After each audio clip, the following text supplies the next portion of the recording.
Okay, we're gonna take a second, we're gonna fix what bugs us. So when we go to move this table up and down, this handle is way close to this table. You either have to slide it down or be really careful with it when you're turning it. Otherwise you smash your hand into it, cut yourself up. So we're gonna take a second and fix what bugs us. So we pulled out the old cordless skill saw and we just cut this area back. We still got our full table area, we just cut out what was in the way. And so now we can run our handle up and down. When we change sides, the person that's working on the desk here, we can raise and lower it.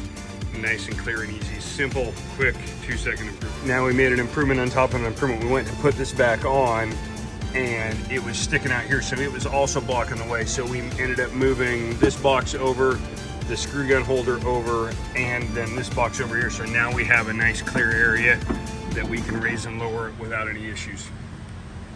So improvement on top of an improvement to make an improvement even a better improvement.